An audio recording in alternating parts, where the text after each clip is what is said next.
इस साल के अंत में महाराष्ट्र विधानसभा के चुनाव होने हैं। इससे पहले शिवाजी महाराज की प्रतिमा गिरने को लेकर राज्य में सियासत तेज हो गई है। इस मूर्ति का अनावरण प्रधानमंत्री नरेंद्र मोदी ने किया था और मूर्ति गिरने के बाद विपक्षी दल महाराष्ट्र सरकार पर आरोप लगा रहा है। विरोधियों के आरोप के बाद उप मुख्यमंत्री अजीत पवार ने राज्य की जनता से माफी मांगी और बीते दिन तो प्रधानमंत्री नरेंद्र मोदी ने भी राज्य की जनता से माफी मांगी, जिसके बाद ये मामला और भी गर्मा गया है। महाराष्ट्र में विपक्षी गठबंधन महाविकास अघाड़ी ने सिंधु दुर्ग जिले में छत्रपति शिवाजी महाराज की प्रतिमा ढहने के विरोध में रविवार को दक्षिण मुंबई में प्रतिष्ठित हुतात्मा चौक से गेटवे ऑफ इंडिया तक मार्च निकाला। राष्ट्रवादी कांग्रेस पार्टी, शरद चंद्र पवार के सुप्रीमो शरद पवार, शिवसेना उद्धव बालासाहेब ठाकरे यानी कि शिवसेना यूबीटी के नेता उद्धव ठाकरे, कांग्रेस की राज्य इकाई के प्रमुख नाना पटोले और पार्टी की मुंबई इकाई की प्रमुख वर्षा गायकवाड़ ने संयुक्त महाराष्ट्र आंदोलन में शहीद हुए लोगों की याद में बने हुतात्मा चौक पर पुष्पांजलि अर्पित कर विरोध मार्च की शुरुआत की।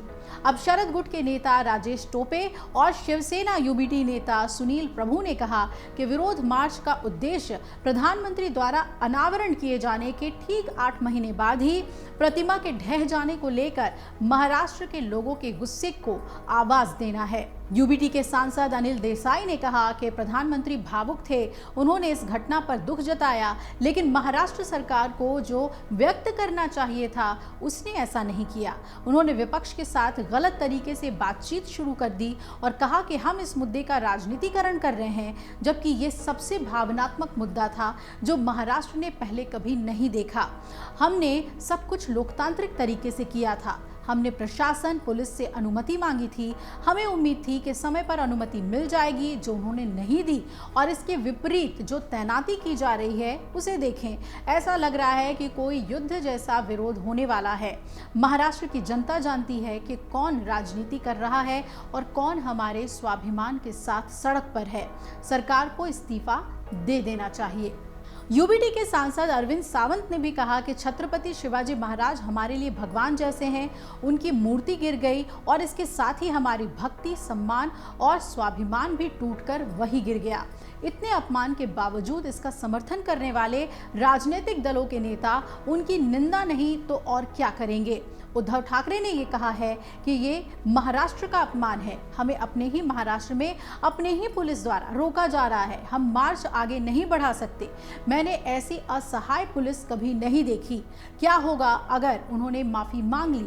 समय देखिए, क्या बयान राजनीतिक नहीं है? पीएम हमेशा राजनीतिक बयान देते हैं। अगर उन्हें इतनी सहानुभूति होती तो वो मणिपुर चले जाते। केंद्र सरकार की नीति महाराष्ट्र का अपमान करने की है।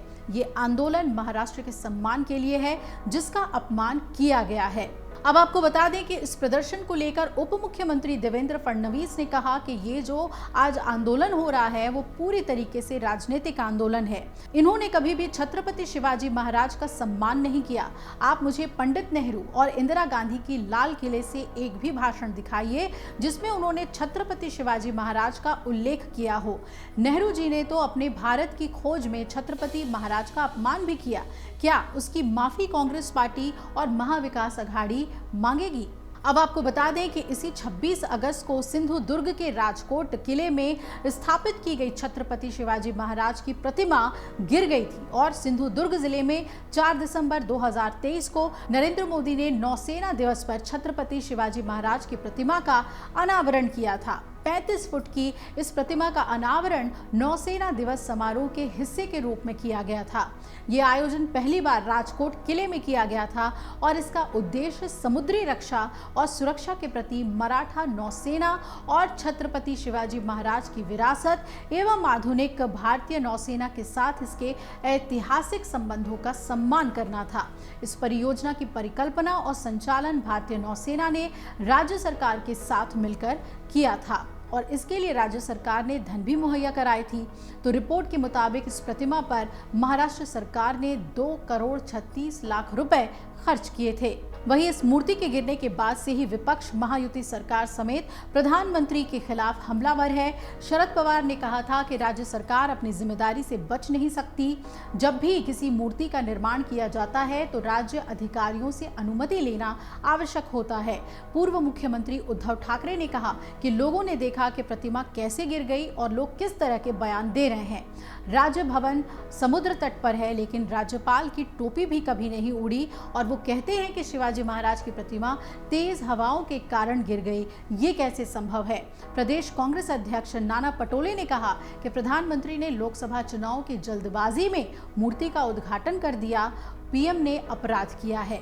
इस घटना के बाद राज्य की महायुति सरकार में शामिल दलों से अलग अलग प्रतिक्रियाएं सामने आई और महाराष्ट्र के मुख्यमंत्री और शिवसेना नेता एकनाथ शिंदे ने गुरुवार को विपक्षी दलों से इस मामले का राजनीतिकरण न करने का आह्वान करते हुए कहा था कि छत्रपति शिवाजी महाराज का गहरा सम्मान है और उनके आदर और सम्मान देने में हम सभी अपने कर्तव्य को निभाते रहेंगे। वहीं प्रधानमंत्री नरेंद्र मोदी ने शुक्रवार को सिंधुदुर्ग में छत्रपति शिवाजी महाराज की प्रतिमा गिरने को लेकर माफी मांगी।